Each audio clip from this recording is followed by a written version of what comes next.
percaya dari waktu ke waktu Tuhan itu ingin menyatakan kemuliaannya di dalam kehidupan kita. Dan saya percaya saudara dan saya adalah orang yang punya potensi untuk melihat penyertaan Tuhan yang nyata.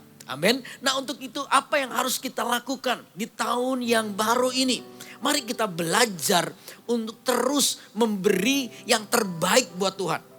Di masa situasi yang mungkin tidak atau belum berubah seperti ini. Mari setiap kita terus taruh pengharapan di dalam Tuhan. Dan saya percaya apa yang menjadi bagian dari kehidupan kita. Yaitu apa? Terus memikirkan yang terbaik itu adalah milik Tuhan. Yang terbaik dari hidup kita layak untuk dipersembahkan kepada Tuhan. Dan itu yang harus terus kita pikirkan. Untuk itu biar seharian ini kita akan belajar bagaimana kita belajar memberi yang terbaik buat Tuhan. Amin. Amin. Nah untuk itu mari kita akan buka Alkitab kita bersama-sama. Ya. Di dalam Matius pasal yang kedua. Ya, Matius pasal yang kedua ayat 1 sampai dengan yang ketiga. Matius pasal yang kedua, saya akan bacakan buat saudara ya. Matius pasal yang kedua ayat 1 sampai dengan yang ketiga. Sengaja saya pilih ayat ini karena kita baru saja merayakan Natal juga. Belum terlalu lama. Nah di bulan Januari ini mari kita renungkan belajar untuk terus memberi yang terbaik untuk Tuhan. Ya, Matius pasal yang kedua ayat 1 sampai dengan yang ketiga. Judulnya adalah orang-orang Majus dari timur. Sesudah Yesus dilahirkan di Bethlehem di tanah Yudea pada zaman Raja Herodes, datanglah orang-orang Majus dari timur ke Yerusalem dan bertanya-tanya di manakah dia raja orang Yahudi yang baru dilahirkan itu. Kami telah melihat bintangnya di timur dan kami datang untuk menyembah dia. Ketika Raja Herodes mendengar hal itu, terkejutlah ia beserta seluruh Yerusalem. Nah hari ini kita akan bahas 3 ayat ini. Apa sih arti memberi yang terbaik? Ya, kita akan coba kupas ayat demi ayat. Apa yang harus kita lakukan waktu kita itu belajar memberi yang terbaik? Saya sengaja memberikan contoh orang-orang Majus. Ya saya kasih background dulu, orang-orang Majus ini adalah orang-orang raja-raja dari sebelah timur daripada Israel. Ya kalau sekarang itu di tanah negara Iran, sekitar situlah saudara ya. Sekitar situ. Mereka ini adalah orang-orang yang bukan orang-orang bodoh. Orang ini disebut orang Majos, bahasa aslinya Majos. Majos itu magician artinya. Magician bukan orang yang pandai sihir, bukan. Tapi lebih ke arah disebut orang pintar. Orang pintar juga bukan karena ilmu hitam atau apa, bukan. Tapi orang pintar ini karena memang mereka berpengetahuan. Orang-orang yang terpelajar. Dan khususnya mereka itu belajar tentang ilmu perbintangan. Mereka ini dari bagian timur Israel. Nah ketika Yesus lahir, Tuhan itu menampakkan bintang. Dan itu cukup mempengaruhi mereka karena mereka melihat satu bintang yang berbeda. Bintang yang tidak sama dengan yang lainnya. Nah ketika mereka mulai mempelajari bintang itu. Bintang yang spesial ini. Mereka tahu bahwa oleh karena bintang itu mereka melihat sebuah tanda. Tandanya adalah lahirlah seorang raja yang artinya akan disebut raja di atas segala raja. Waktu mereka tahu bahwa ini adalah bintang spesial dan gara-gara bintang itu mereka menyimpulkan bahwa lahirlah seorang raja di atas segala raja. Maka ada sesuatu yang timbul namanya sebuah penghormatan, kerinduan dari dalam diri mereka untuk mempersembahkan sesuatu. Dan saya percaya bahwa Tuhan mengerjakan itu dalam hati mereka. Tuhan itu memperkenalkan pribadinya kepada orang-orang Majus ini lewat bintang, lewat ilmu yang mereka telah kuasai. Dari ilmu yang mereka tahu mereka bisa melihat betapa datang lahir seorang raja di atas segala raja. Nah dari situlah orang-orang Majus ini mulai timbul sebuah kerinduan yang besar untuk mempersembahkan hadiah atau kado sebagai bentuk penghormatan, sebagai bentuk sebuah pemberian yang terbaik dari hidup mereka. Dan mereka, Anda tahu 3 yang diberikan dari 3 raja itu, yaitu emas, kemenyan, dan mur. Itu adalah benda-benda mahal yang terbaik yang mereka punya. Mereka bawa kepada bayi Yesus pada waktu itu. Dan perjalanannya itu adalah perjalanan yang tidak mudah, saudara. Ya, mereka harus berjalan dengan harta benda yang banyak, ya, dengan barang-barang yang terbaik dan mahal untuk datang kepada bayi Yesus untuk mempersembahkannya. Mereka harus melewati tempat-tempat yang tidak aman. Ya, mungkin jaraknya cukup jauh untuk kalau itu dipakai berjalan kaki dengan unta yang ada. Itu cukup jauh. Ya, dari daratan Iran kepada Israel cukup jauh untuk berjalan kaki. Tapi mereka lakukan itu di tengah-tengah banyak hal. Ya, di tengah-tengah jalan banyak hal yang mereka alami. Di tengah-tengah perjalanan mereka mungkin mereka menghadapi bahaya atau apapun ancaman dan lain sebagainya. Tapi semua bahaya, ancaman itu tidak mengurungkan niat mereka untuk terus memberi yang terbaik bagi sang raja di atas segala raja. Nah, dari sini kita akan belajar dari ayat-ayat ini 3 hal sikap bagaimana kita nih belajar memberi yang terbaik. Saya percaya saudara di tahun yang baru ini Tuhan ingin membawa Anda naik pada level yang lebih tinggi. Amin. Di dalam berkatnya, pertolongannya. Tapi dari bagian kita ada sesuatu yang harus kita lakukan. Apa itu? Kita pun juga harus terus belajar memberi yang terbaik dari hidup kita. Saya ngomong pemberian bukan bicara soal harta saja. Tapi bicara soal karakter dan hidup kita kepada Tuhan. Itu adalah bentuk pemberian kita kepada Tuhan. Nah, untuk itu saudara, apa yang kita perlu pelajari hari ini di nas-nas Alkitab yang kita baca. Oke, yang pertama adalah ini. Kalau Anda belajar orang yang ingin memberi yang terbaik, coba ayat pertama dikatakan begini. Sesudah Yesus dilahirkan di Bethlehem, di tanah Yudea, pada zaman Raja Herodes, datanglah orang-orang Majus dari timur ke Yerusalem. Dari timur ke Yerusalem, tadi saya bilang jaraknya cukup jauh bagi pejalan kaki. Ya, naik onta, pejalan kaki itu cukup jauh. Tidak mudah tadi saya bilang perjalanannya. Mereka mungkin bertemu dengan bahaya di tengah jalan. Mereka mungkin bertemu dengan para perampok karena mereka bawa harta banyak, harta benda yang banyak. Mungkin mereka bertemu dengan kejahatan. Mungkin mereka bertemu dengan halangan demi halangan. Mungkin binatang buas dan lain sebagainya. Tetapi saudara, ada sebuah niat, ada sebuah keputusan untuk tidak dipengaruhi dengan situasi keadaan. Mereka tetap mau memberi yang terbaik bagi raja di atas segala raja. Jadi poin yang pertama, waktu Anda belajar memberi yang terbaik buat Tuhan adalah sesuatu yang pemberian yang tidak ditentukan oleh keadaan kita. Amin. Tidak ditentukan oleh situasi kita. Baik atau tidak baik. Hari ini Anda sepertinya diuntungkan atau tidak. Hari ini Anda kayaknya diberkati atau tidak. Atau belum diberkati. Saudara, hal-hal seperti itu tidak boleh mendikte keputusan kita untuk memberi yang terbaik buat Tuhan. Di situasi apapun kita harus belajar terus mengambil keputusan untuk memberi yang terbaik buat Tuhan. Saya percaya keputusan yang lahir dari kehidupan kita, lahir dari sebuah kerinduan yang besar adalah sesuatu yang berbau harum kepada Tuhan. Di mana ada banyak orang yang hari ini punya alasan untuk membalas perbuatan orang lain. Anda mungkin dihadapkan kepada banyak hal untuk membalas orang lain. Itu adalah masa-masa sukar kita. Masa-masa sulit di hidup kita. Untuk kita itu memberi yang terbaik. Tapi Anda tetap memutuskan untuk belajar memberi yang terbaik. Saya percaya disitulah namanya kita ini menjadi orang-orang yang tidak didikte oleh situasi kita. Di dalam memberi yang terbaik buat Tuhan. Justru kita ini menjadi orang yang hari ini meletakkan diri kita kepada pusat kehendak Tuhan.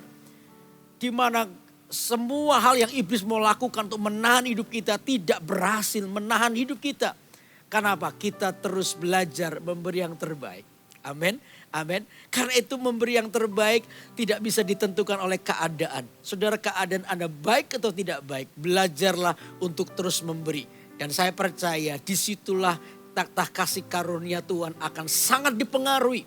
Karena apa? Tuhan itu bertemu dengan orang-orang yang terus belajar memberi yang terbaik. Amin. Amin. Nah, memberi yang terbaik dari hal ini apa, saudara? Ya, yang paling kelihatan adalah ini loh, sebuah perubahan hidup. Situasi keadaan kita ini kadang-kadang berlawanan dengan kehendak Tuhan buat hidup kita. Saudara, kita ini ingin sekali untuk hidup, ya, hidup di dalam kedagingan kita. Tetapi seringkali juga Tuhan itu kayak dihadapkan semua persoalan kehidupan kita itu selalu dibenturkan di karakter kita. Nah, memberi yang terbaik itu di situ, di mana ketika Anda memutuskan untuk mengalami sebuah perubahan.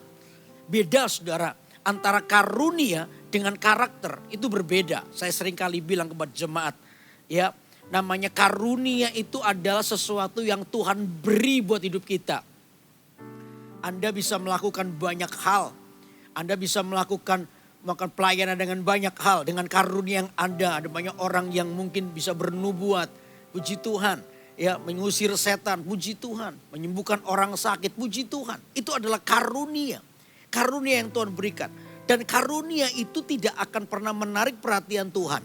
Karena apa? Karena karunia itu Tuhan berikan buat hidup kita. Tuhan pakai hidup kita lewat karunianya yang dipercayakan kepada kita. Karena itu tetaplah rendah hati di dalam karunia yang ada. Yang bedanya adalah bicara soal karakter hidup kita. Kalau karunia itu seperti seorang yang dipakai oleh Tuhan karena Tuhan ingin memakainya. Pastor Philip seringkali mengingatkan kita, ya, kita ini seperti sapu. Sapu itu tidak akan pernah berguna kalau tidak pernah dipakai. Ya, sapu itu menjadi berguna ketika dia digunakan. Membersihkan rumah menjadi bersih karena sapu yang dipakai. Tapi begitu sapu selesai dipakai, sapu itu tidak pernah diletakkan di tempat yang terhormat. Ya, ditaruh di atas sebuah meja lalu dikasih hiasan seperti dikasih lampu-lampu seperti pohon Natal gitu. Enggak begitu juga. Sapu begitu selesai ditaruh di tempat-tempat yang mungkin kurang terhormat. Ya, di pelataran, di luar, kena hujan, kena panas. Atau mungkin di bagian pelataran belakang, ya, dekat dapur, di luar lagi. Nggak terlalu berguna. Dia di situ, dia bukan barang spesial. Dia menjadi spesial ketika barang itu dipakai. Tapi kalau nggak dipakai ya sudah, nggak jadi apa-apa. Ya. Dan juga ketika sapu itu berhasil melakukan tugasnya dengan baik, rumahnya jadi bersih. Yang dipuji itu bukan sapunya. Yang dipuji itu pasti tuannya. Betul nggak? Kalau saya datang ke rumah Anda, ya, lalu saya lihat rumah Anda bersih gitu, bagus gitu. Saya nggak mungkin bicara gini, waduh, sapumu luar biasa ya. Sapumu dahsyat tuh. Ya, sapumu bisa luar biasa. Saya nggak akan puji sapunya, saya pasti agak bocor halus begitu kan. Nggak begitu. Pasti yang saya puji adalah tuannya. Orang yang punya rumah, baik suami atau istri.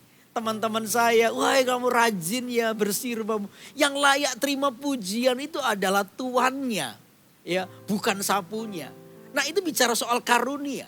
Karunia itu Tuhan pakai, ya, dipakai kepada seseorang untuk kemuliaan nama Tuhan. Jadi itu karunia itu adalah pemberian Tuhan. Tapi bicara soal karakter itu menarik perhatian Tuhan. Kenapa? Karena karakter itu adalah pemberian kita kepada Tuhan. Karena di situ ada sebuah pilihan bebasnya daripada kita. Di mana di tengah-tengah kita diperlakukan tidak adil. Ya, Anda merasa tidak adil lalu Anda marah. Anda pingin membalasnya. Anda pingin melakukan lebih kejam lagi dari perlakuan orang itu. Tetapi Anda tidak melakukannya. Anda berkata enggak, sabar. Ayo sabar, belajar mengampuni, belajar rendah hati. Kata Alkitab, pembalasan itu haknya Tuhan. Belajar untuk terus tenang menghadapi apapun. Jangan cari kesalahan orang lain. Jangan lagi iri dengan orang lain. Jangan iri dengan keberhasilan orang lain. Jangan cemburu dengan keberhasilan orang lain. Ayo sabar. Nah, ketika Anda menjadi sabar, ketika Anda bisa menguasai dirimu seperti itu terjadi sebuah perubahan di dalam karaktermu. Nah, itulah disebut pemberian yang terbaik buat Tuhan. Dan ketika Tuhan itu melihat itu, maka saya percaya ini yang menarik perhatian Tuhan. Di tengah-tengah Anda dihadapkan pada banyak pilihan. Pilihan hidup kita yang harus kita hadapi hari-hari ini. Untuk antara untuk hidup benar atau melakukan banyak kesalahan atau kejahatan. Anda tetap memilih untuk mengasihi Tuhan. Anda tetap memilih untuk berlaku benar. Anda memilih untuk hidup di dalam kebenaran. Maka justru itu yang menarik perhatian Tuhan. Karena apa? Anda sedang memberi yang terbaik buat Tuhan. Katakan amin. Dan karakter yang diubahkan, perubahan hidup yang terjadi, itu adalah sebuah pemberian yang terbaik buat Tuhan. Nah untuk itu di tahun yang baru ini, mari kita mulai belajar untuk mulai berkata kepada Tuhan, aku ingin memberi yang terbaik buat Tuhan. Biar hidupku ini menyenangkan Tuhan. Biar hidupku ini selalu menyenangkan Tuhan. Biar Tuhan itu senang ketika aku mengambil keputusan apapun keputusan hidupku. Belajar untuk menyenangkan Tuhan. Belajar untuk memberi yang terbaik. Kayak itu biar hari-hari ini saudara ayo belajar untuk berubah. Mari katakan di dalam hidupmu. Saudara memasuki tahun yang baru. Mari kita mulai berkata aku mau berubah. Aku mau menyenangkan Tuhan. Ada hal-hal di mana selama ini yang aku lakukan seringkali aku tahu bahwa ini adalah sesuatu yang menyakitkan hati Tuhan. Tapi hari ini aku mau berubah, aku mau bertobat, aku mau bertumbuh, memulai hari ini bersama dengan Tuhan. Kata Alkitab, bukalah tanah-tanah baru dalam hidupmu. Coba buka Alkitab kita ya di Hosea. Hosea pasal yang ke 10 ayat 12. Hosea pasal 10 ayat 12 saya akan bacakan buat saudara. Hosea pasal 10 ayat 12. Oke, saya akan bacakan ya. Hosea pasal 10 ayat 12. Menaburlah bagimu sesuai dengan keadilan. Menuailah menurut kasih setia. Bukalah bagimu tanah baru. Sebab sudah waktunya untuk mencari Tuhan. Sampai ia datang dan menghujani kamu dengan apa? Keadilan. Dikatakan begini, bukalah bagimu tanah baru. Artinya apa? Saudara jujur aja, coba kita lihat hari ini. Kalau kita ini sering kali ditanya, apakah Anda mengasihi Tuhan? Mengasihi Tuhan Yesus, kita dengan cepat mengasihi. Siapa yang mengasihi Tuhan? Saya. Ya saya tahu Anda mengasihi Tuhan, tapi coba lihat. Jangan terburu-buru, coba ambil waktu. Jangan terburu-buru dulu untuk mengangkat tangan dulu. Coba Anda mulai menjawabnya dengan sungguh-sungguh. Ya, kalau ada pertanyaan begini, apakah Anda mengasihi Tuhan? Coba pikirkan, apakah benar aku ini sudah mengasihi Tuhan? Ada banyak tanah dalam hidupku, daerah dalam hidupku yang ternyata tidak mengasihi Tuhan. Seperti ketika Petrus ditanya oleh Yesus, apakah kau mengasihi aku? Saudara, pertanyaan itu diberikan baru saja setelah beberapa waktu yang lalu Petrus menyangkal Yesus. Dalam kehidupan kita mungkin ada banyak daerah yang mungkin kelihatan sekali bahwa kita ini belum mengasihi Tuhan. Maka di area itulah di tahun yang baru ini kata Alkitab, bukalah tanah yang baru bagimu.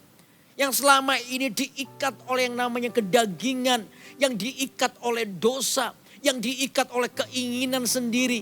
Mari di tahun yang baru ini kita mulai diperdamaikan dengan Tuhan. Bukalah tanah baru, izinkan Tuhan itu menguasai hati dan hidupmu. Satu persatu itu namanya kita mulai berubah dan terus disempurnakan ke arah Kristus. Kalau kita ditanya apakah kau mengasihi Tuhan? Ya saya mengasihi Tuhan. Tapi coba hari ini jangan terburu-buru jawab dulu. Coba lihat, renungkan 10 menit aja. Bertanyalah dalam hatimu, benarkah aku ini mengasihi Tuhan? Sungguhan aku ini mengasihi Tuhan? Kemarin aku ini baru saja marah. Aku ini baru saja kepahitan. Dan aku baru saja ingin membalas orang yang bahkan sudah kubalas dengan cara yang lebih jahat.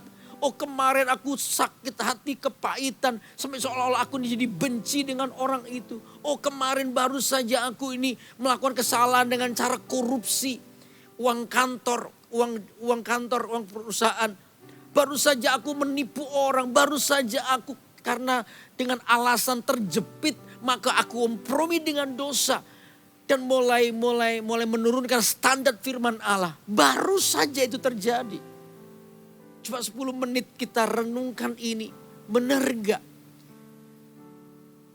Saudara, pertanyaan itu begitu sederhana, sering kali kita dengar. Tapi biar pertanyaan itu bukan pertanyaan menghakimi. Tapi pertanyaan yang mengingatkan kita. Supaya kita bukan menjadi orang Kristen yang latah. Menjadi seorang Kristen yang biasa-biasa karena latah. Ya, tapi kita sungguh-sungguh melakukannya dengan sebuah pengertian bahwa iya, aku ini apakah benar meyakinkan. Kalau ada hal yang memang perlu untuk dirubah, saudara, ini waktunya.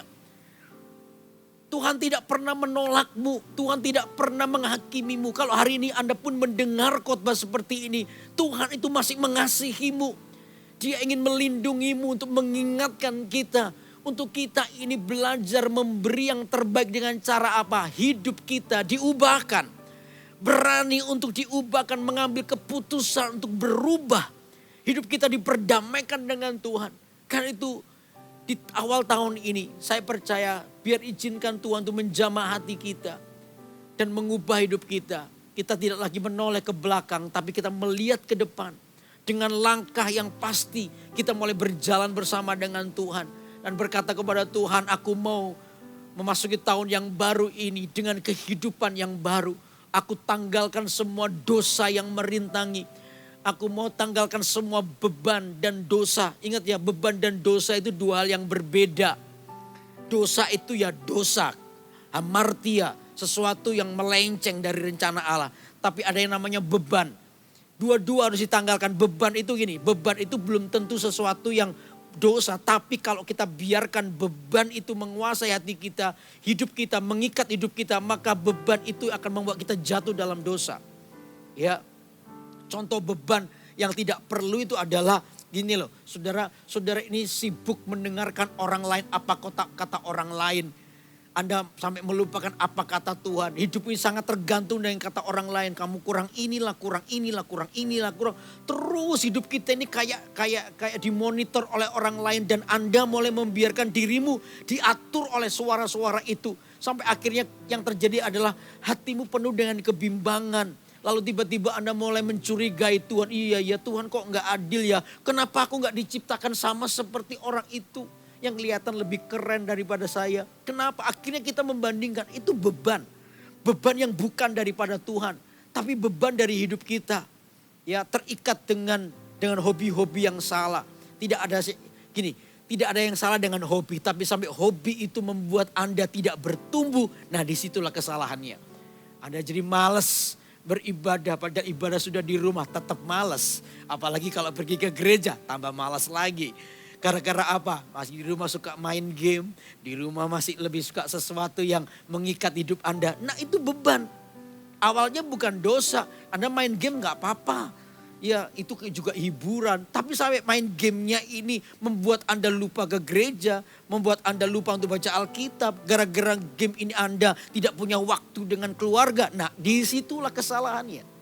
Itu namanya beban. Dan Alkitab berkata, tanggalkanlah beban yang merintangi hidup kita. Saudara, ini waktunya bagi kita untuk menanggalkan semuanya. Dan kita berkata kepada Tuhan, aku mau memulai sesuatu yang baru. Kata Alkitab, aku akan membuka tanah yang baru. Sebab sudah waktunya, dikatakan sudah waktunya untuk mencari Tuhan. Sudah waktunya untuk mencari Tuhan. Ayo, sudah waktunya untuk kita ini sungguh-sungguh dengan Tuhan. Sudah kayak gak ada waktu lagi untuk kita main-main dengan kekristenan kita. Ini waktunya Anda mencari Tuhan. Sampai ia datang dan menghujani kamu dengan apa? Keadilan. Mencari Tuhan sampai kehidupan kita ini mengalami namanya kemuliaan Tuhan dalam hidup kita. Karena itu saudara, yang pertama ini. Tetaplah semangat untuk memberi yang terbaik. Memberi yang terbaik itu tidak ditentukan oleh situasi Anda. Ada banyak halangan, benar. Saudara, ada banyak hal yang kita hadapi, tapi terus putuskan untuk belajar memberi yang terbaik. Jangan menyerah di tengah jalan. Jangan menyerah di tengah jalan sebab Tuhan telah meletakkan sebuah potensi dalam kehidupanmu. Jangan terus terintimidasi dengan situasi keadaan. Keluarlah dari keadaan itu dan lihatlah yang menyertai kita adalah Allah yang besar. Maka berkatnya dicurahkan buat hidup kita. Amin. Itu yang pertama. Jadi memberi yang terbaik yang pertama adalah tidak tergantung dari situasi. Waktu kita belajar memberi yang terbaik tidak tergantung dari keadaan kita. Baik atau tidak baik, Anda harus terus belajar memberi yang terbaik. Amin. Itu yang pertama. Lalu yang kedua apa? Coba kembali dalam pembacaan Matius pasal yang kedua tadi. Ayat yang kedua sekarang. Ayat yang kedua dikatakan begini. Dan bertanya-tanya di manakah dia, raja orang Yahudi yang baru dilahirkan itu. Kami telah melihat bintangnya di timur dan kami datang untuk menyembah dia. Lalu yang kedua apa? Saudara, orang yang memberi yang terbaik adalah orang yang dikatakan tadi yang terus mencari Tuhan untuk apa? Menyembah Tuhan. Orang yang belajar memberi yang terbaik adalah gini, fokus utama hidupnya adalah menyembah Tuhan. Meninggikan Tuhan. Anda adalah orang-orang yang terus terfokus datang untuk mencari Tuhan. Sehingga seluruh keputusan hidup kita adalah menyenangkan Tuhan. Kalau Anda dihadapkan pada persoalan, kalau fokus dan pikiran kita terus tentang Tuhan, mencari Tuhan, maka ini Anda akan dengan mudah memutuskan di tengah-tengah pilihan yang susah sekalipun Anda diberi keberanian untuk memilih untuk terus menyenangkan Tuhan. Amin. Anda terus punya kesempatan atau mengambil keputusan dalam kesempatan di hadapan pilihan itu untuk memilih menyenangkan Tuhan. Pilihanmu itu selalu menyenangkan Tuhan. Menyembah itu berarti Anda mengakui kedaulatan Tuhan dalam kehidupan kita. Menyembah itu berarti Anda dengan sengaja datang untuk mengakui Tuhan buat hidup kita. Waktu kita menyembah dengan Tuhan, waktu kita menyembah, orang yang menyembah itu adalah orang yang selalu memberi yang terbaik. Karena apa? Orang menyembah itu berarti orang itu mengakui Tuhan di atas segalanya di hidupnya. Ketika orang menyembah itu berarti mereka meletakkan otoritas Tuhan atas hidupnya. Sehingga Tuhan punya wewenang, Tuhan punya waktu untuk apa? Untuk menuntun hidup orang ini. Sehingga orang ini adalah orang yang terus berjalan di dalam tuntunan Tuhan. Menyembah itu berarti mengakui kedaulatan Tuhan. Saudara, ada hal yang perlu kita sadari bahwa ada yang perlu kita pikirkan di dalam seluruh kehidupan kita. Sebuah kesempatan untuk kita ini dikuatkan senantiasa. Apa itu? Tinggal di dalam hadirat Tuhan. Nah, kata menyembah di situ berarti kita belajar memberi yang terbaik untuk Tuhan dari hidup kita. Makanya saudara jemaat, ya kita ini bisa mengalami banyak hal di tengah-tengah pandemi, di tengah-tengah situasi. Ya, dulu waktu yang lalu kita sempat online, ibadah online. Ya, kita ini tetap bisa menikmati hadirat Tuhan. Saya berkali-kali ketika mengikuti ibadah online sekalipun tidak di gedung gereja, di rumah saya, di depan televisi. Ya, mempersiapkan hati saya untuk beribadah. Saya berkata kepada Tuhan, aku ingin menyembah-Mu. Tiba-tiba di rumah saya pun bisa dijamah Tuhan. Saya bisa mengalami sebuah jamahan Tuhan dalam hidup saya. Kenapa? Karena ada kehausan dan kelaparan akan Tuhan. Orang Majusi ini dari timur berjalan cukup jauh. Hanya untuk mempersembahkan sesuatu bagi orang yang mungkin belum pernah dikenal, belum pernah ketemu juga. Dia cuma mempelajari bintang, dia tahu bahwa bintang ini istimewa. Ini adalah raja di atas segala raja. Seorang yang luar biasa telah lahir. Aku harus mempersembahkan korban persembahan yang terbaik. Dan itu dilakukannya dengan cara dia membayar banyak hal. Membayar harganya dalam perjalanan jauh. Hanya untuk mempersembahkan. Betapa mulianya hati orang yang haus dan lapar dengan Tuhan. Saya percaya Tuhan telah memberikan itu bagi saudara dan saya. Kita ini adalah orang yang diberi fasilitas yaitu hadirat Tuhan. Untuk apa? Untuk menyembah Tuhan. Kita pakai kesempatan yang baik ini. Untuk kita ini datang menyembah Tuhan. Amin. Amin. Nah mungkin di selama tahun ini kita akan banyak singgung tentang pujian penyembahan. Karena itu penting buat kita untuk mengerti ini. Saya kasih langkah-langkah dulu buat saudara ya. Bagaimana memulai pujian penyembahan. Ada 3 langkah. Kalau Anda sedang siap-siap menyembah Tuhan, maka ada 3 hal yang perlu kita renungkan. Perhatikan. Yang pertama adalah ketika Anda duduk atau Anda sedang beribadah, satu ini. Pikirkan satu, yang pertama adalah ini. Siapakah Allah di hidup kita? Siapakah Tuhan itu di hidup kita? Dia Allah yang setia buat hidup kita. Dia yang menopang hidup kita. Persoalan yang kita alami mungkin hari ini tidak akan pernah bisa menggantikan kasihnya sepanjang hidup kita. Makanya saudara kalau hari ini Anda punya persoalan, Anda sebenarnya tidak layak, tidak patut untuk mengomel. Kenapa? Karena kasih Tuhan itu jauh lebih besar dibandingkan dengan persoalanmu yang sementara ini. Berkat Tuhan yang hari-hari ini mungkin menurut Anda beberapa orang berkata berkurang, itu tidak akan merasa banding dengan berkat yang melimpah-limpah yang Tuhan berikan sebelumnya. Karena itu tetap ingat ini bagaimana Tuhan itu setia dalam hidupmu. Bagaimana beberapa orang juga diselamatkan Tuhan dari bahaya-bahaya maut. Di mana iblis mencoba untuk menyelakakan kita. Tapi sekali lagi Tuhan tuh melakukan mujizatnya di hidup kita. Ada juga beberapa orang yang mengalami zaman kasih yang mula-mula. Anda mulai pikirkan bagimu itu Tuhan itu siapa? Apakah dia pribadi yang begitu berharga di hidup kita? Saya percaya kalau Tuhan itu adalah pribadi yang berharga di hidup kita. Maka kita akan coba memikirkannya dan mengasihi dia melebihi segalanya. Karena itu yang terus ada di pikiran kita. Thank you Tuhan. Sehingga yang keluar dari hidup kita adalah ucapan syukur. Jadi langkah pertama dalam pujian adalah memikirkan siapakah Allah di dalam hidupmu. Dia jauh lebih besar dari segala sesuatu. Kasih setianya buat hidup kita. Setiap pagi kita ini selalu menerima kasih yang baru daripada Tuhan. Katakan amin. Lalu yang kedua apa? Yang kedua, izinkan kekaguman akan Tuhan itu berada di hatimu. Kekaguman akan Tuhan itu akan menggeser keluar yang namanya ketakutan. Kekaguman akan Tuhan itu akan menarik yang namanya kegelisahan, yang namanya kekhawatiran, yang namanya kepahitan. Makanya banyak orang, saudara, ketika mereka mengalami sesuatu, termasuk Daud juga ketika hatinya sedang gundah gulana katanya. Dia berlari melalui kepadatan manusia untuk datang ke rumah Tuhan. Karena di rumah Tuhan itulah hadirat dan kekagumannya akan Tuhan itu mengambil alih hidupnya. Mengambil alih semua ketakutan yang dialami. Mengambil alih semua kekecewaan yang dialami. Mengambil alih semua namanya bentuk kesusahan yang mencoba merebut perhatiannya. Tuhan itu gantikan.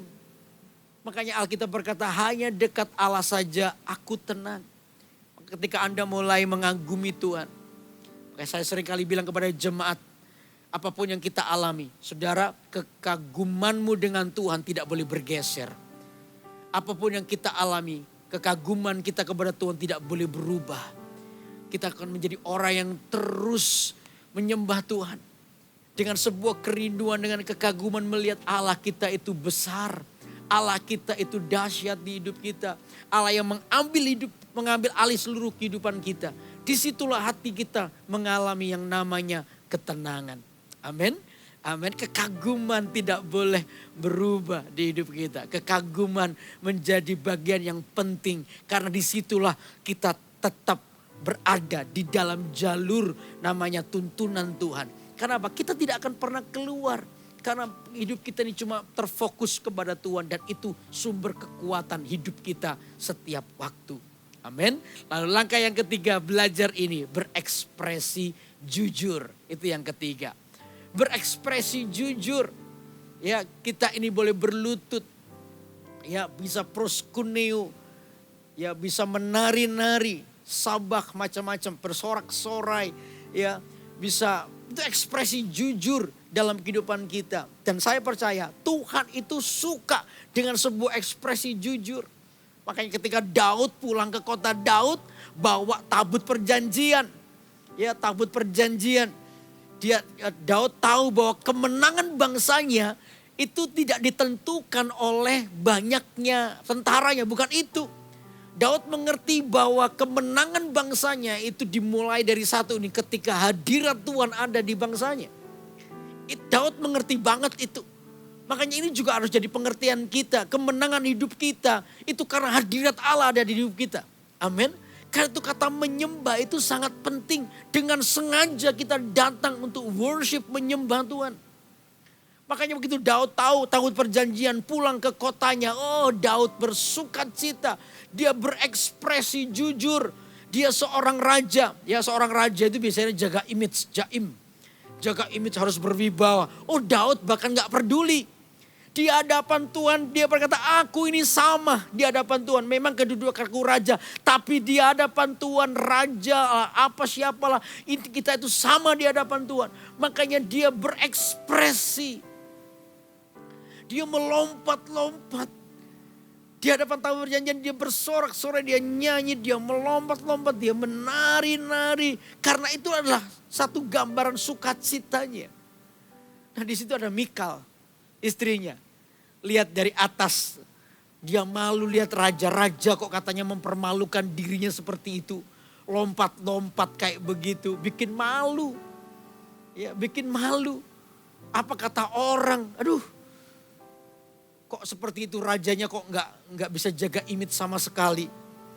Begitu Daud sampai ke rumah, Mikalnya menegur, kamu ya mempermalukan dirimu. Kamu ini raja kok bisa begitu sih, mempermalukan dirimu sendiri. Tapi Daud berkata apa? Di hadapan Tuhan yang menjadikan aku menggantikan ayahmu, aku akan apa? Menghinakan diriku lebih lagi. Wow. Menghinakan dirinya lebih lagi. Artinya Daud itu gak peduli, dia berekspresi jujur. Di dalam pujian penyembahan dia berekspresi jujur. Saya seringkali juga di rumah kadang belajar untuk berekspresi. Karena saya gak batas, kadang saya berlutut, kadang-kadang saya tiarap. Ya, karena bersujud. Kadang juga saya lompat-lompat waktu nyanyi. Saya berusaha untuk berekspresi jujur. Makanya kalau di gereja saudara, Anda boleh berekspresi jujur. Asal tidak mengganggu yang lain, gak apa-apa saudara. Saudara bisa nyanyi, Anda bisa waktu menyembah, Anda bisa berlutut, tidak ada yang dilarang. Ya, Anda bisa lakukan dengan tertib, artinya untuk diri Anda sendiri, lakukan itu yang terbaik. Dan saya percaya Tuhan sangat dipengaruhi dengan sebuah ekspresi jujur. Makanya itu waktu Mikal mulai mengolok-olok Daud, Alkitab berkata seumur hidupnya Mikal itu tidak punya anak. Mandul, tidak punya anak. Itu sebagai bentuk daripada peringatan Tuhan. Makanya itu saudara, kalau ada orang yang berekspresi jujur, ya saya harap orang yang berekspresi jujur adalah sungguh-sungguh mengasihi Tuhan.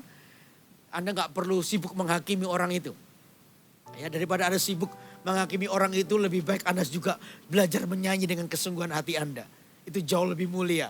Ya, izinkan Tuhan sendiri yang ada di hatimu yang kau agungkan itu menjadi pusat dari perhatian pujian penyembahan kita.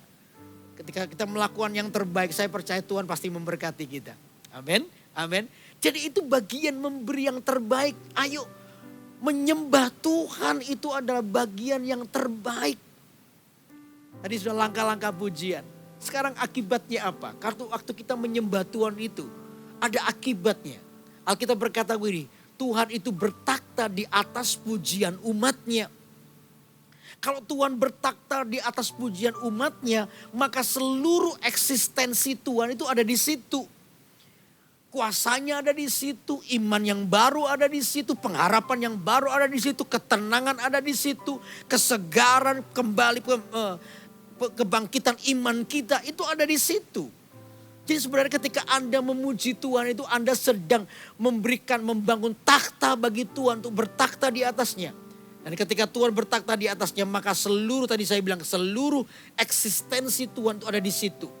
Sehingga kehidupan kita ini akan bertemu dengan yang namanya kekuatan yang diperbarui, iman yang diperbarui.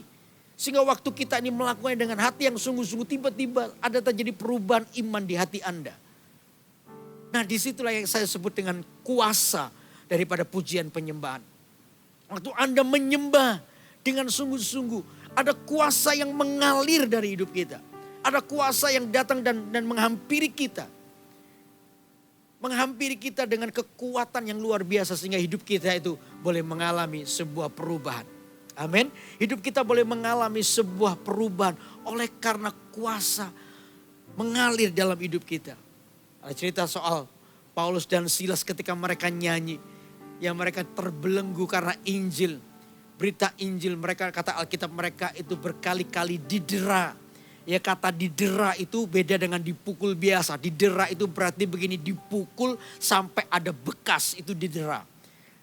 Jadi kalau dipukul biasa nggak ada bekas apa, itu belum didera. Tapi kalau didera itu dipukul tiba-tiba giginya lepas atau biru lebam di pipinya, itu didera. Jadi Anda bisa bayangin berkali-kali didera. Mereka ini dipukul, dihajar oleh karena berita Injil. Kalau melihat dari alasannya mungkin mereka nggak punya alasan untuk bersyukur dan memuji Tuhan. Karena justru karena memberitakan Injil mereka mengalami sebuah aniaya seperti itu. Tapi ini yang tidak, yang dilakukan oleh Paulus dan Silas tengah-tengah malam. Mereka datang kepada Tuhan. Mereka memuji Tuhan, mereka menyembah Tuhan. Mereka datang di tengah-tengah kesusahan, kesukaran yang mereka alami. Mereka tetap belajar memberi yang terbaik. Mereka datang menyembah kepada Tuhan. Mereka nyanyi. Ya mereka nyanyi pakai kunci apa ini Pak? G. Mereka nyanyi. Ya. Oh Tuhan Yesus. Waktu itu mungkin gak ada kata itu ya. Oh Tuhan Yesus, kerinduan hatiku. Mutiara tak ternilai harta milikku. Keindahanmu memudarkan dunia. Di mataku engkau termulia. Oh mereka nyanyi, mungkin suaranya nggak jelas seperti ini karena mungkin juga nggak dijelaskan di Alkitab. Mereka dipukul tiba-tiba gigi tengahnya lepas. Saudara, kalau Anda fungsi daripada gigi kita itu untuk kita nyanyi itu ada fungsinya ya. Kalau gigi Anda utuh, Anda berkata S itu bisa jelas S. Karena apa? Ada gigi yang nahan. Coba gigi Anda tidak ada. Ngomong S itu susah. Gitu akhirnya. Bayangin kalau giginya itu misalnya lepas, kena pukul buang ada 2 lepas gitu. Nyanyi sebut S aja susah. Oh Tuhan Yesus gitu akhirnya. Kerinduan hatiku. Mutiara tak ternilai harta milikku. Mungkin nyanyinya gak jelas. Jelek banget. Tapi puji Tuhan. Tuhan itu tidak terpengaruh dengan suara. Amin. Ya kalau suara Anda gak bagus jangan jadi singer itu aja ya. Nanti jemaat terganggu. Tapi kalau Anda sedang sendirian dengan Tuhan. Ada kabar baik buat Anda. Ya Tuhan tidak terpengaruh dengan suara kita. Tapi Tuhan terpengaruh dengan hati kita yang rindu. Hati kita yang menyembah. Katakan amin. Oh saya tahu waktu Paulus dan Silas datang kepada Tuhan menyembah Tuhan. Oh Tuhan Yesus, kerinduan hatiku.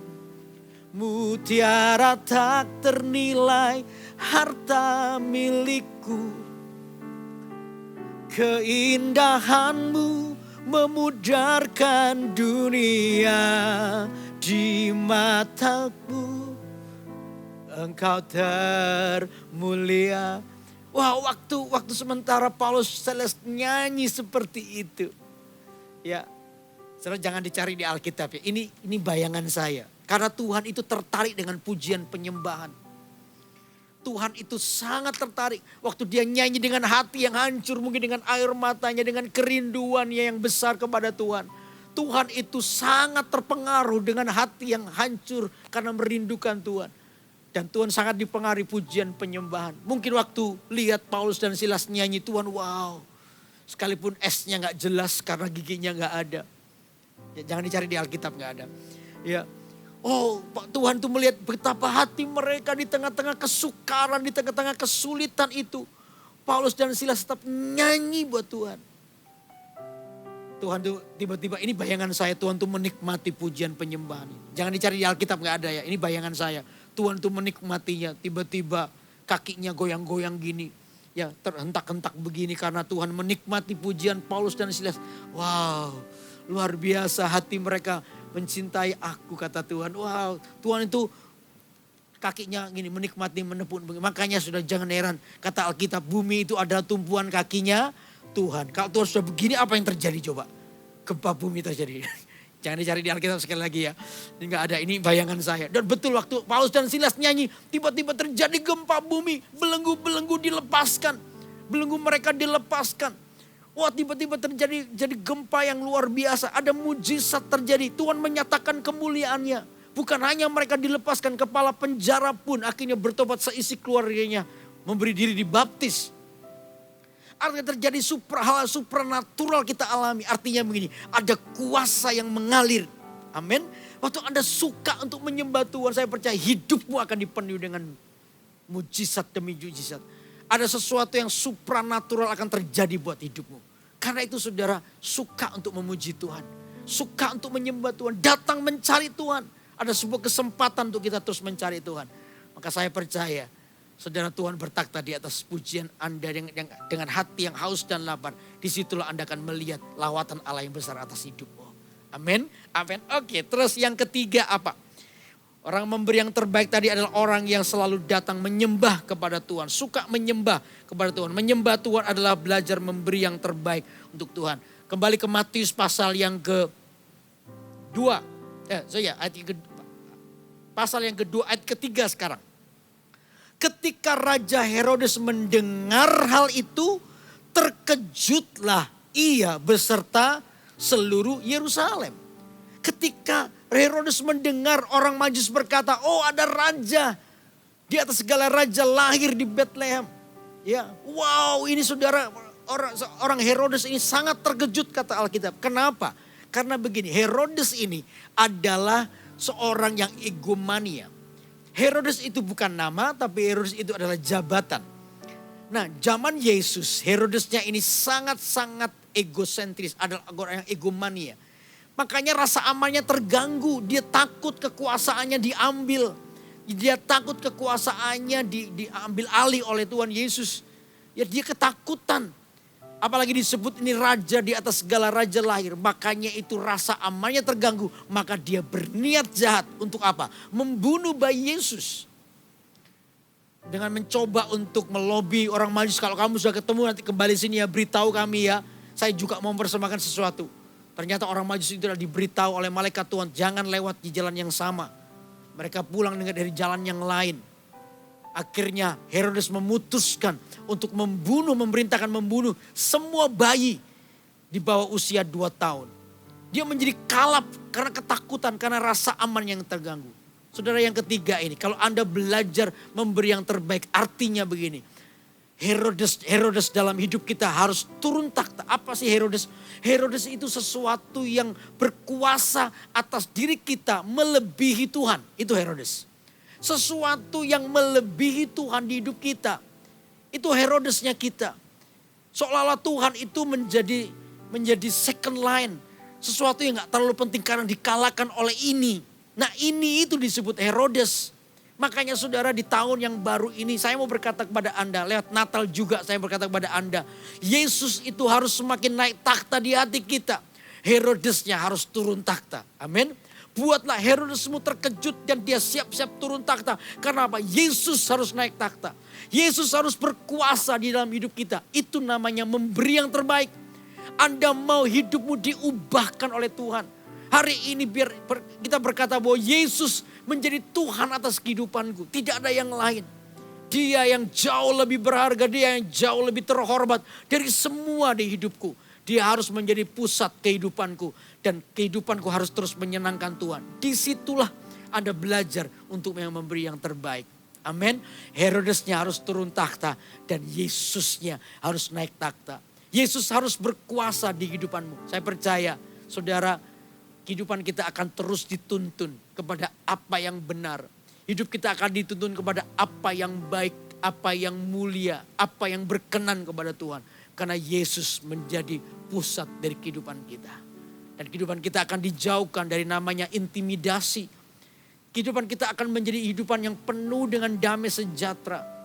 Sukacita. Sukacita itu bukan karena kita mendapatkan harta. Sukacita bukan karena kita naik pangkat. Itu adalah bonus. Tapi yang sebenarnya dasar sukacita kita. Karena kita tahu bahwa Yesus ada di hidup kita. Yesus ada di hati kita. Ketika kita tahu Yesus ada di hati kita dan itu tidak tergantikan oleh apapun juga. Maka saudara, sekalipun hari ini di masa-masa sukar, di masa-masa sulit, Anda masih tetap berkata, aku bersyukur kepada Tuhan. Dan Anda belajar untuk memberi yang terbaik buat Tuhan. Karena apa? Yesus menjadi pusat. Karena itu izinkan Yesus naik takhta di hatimu. Dan kalahkan semua hal yang salah. Herodes demi Herodes harus turun takhta. Diganti oleh pribadi Yesus. Dan saya percaya hari ini, biar mata kita terus tertuju kepada Tuhan. Dia jauh lebih berharga dari segala sesuatu. Sebab kasihnya hebat atas kita. Amin. Nah untuk itu biar hari ini, ketika Anda mendengarkan khotbah ini, mari kita belajar hal yang simple, sederhana. Kita belajar memberi yang terbaik. Soalnya memberi yang terbaik itu 3. Yang pertama, tidak tergantung dari situasi Anda. Tidak tergantung dari keadaan kita. Lalu yang kedua apa? Selalu ingin datang menyembah kepada Tuhan. Penyembahan, menyembah, haus dan lapar akan Tuhan, di hadirat Tuhan. Itu adalah bagian memberi yang terbaik. Lalu yang ketiga, selalu membuat Herodes terkejut. Dengan kata lain, Herodesnya turun takhta, Yesusnya yang naik takhta di hati kita. Maka saya percaya kita akan terus memberi yang terbaik. Dan ketika memberi yang terbaik, kita akan melihat begitu nyata kemuliaan Tuhan atas hidupmu dan hidupku. Amin, saudara. Karena itu biar hari ini, mari kita datang menghampiri Tuhan. Ya, hidup kita itu berada dalam tangan-Nya. Mari semua kita angkat tangan kita, mari kita serahkan hidup kita kepada Tuhan.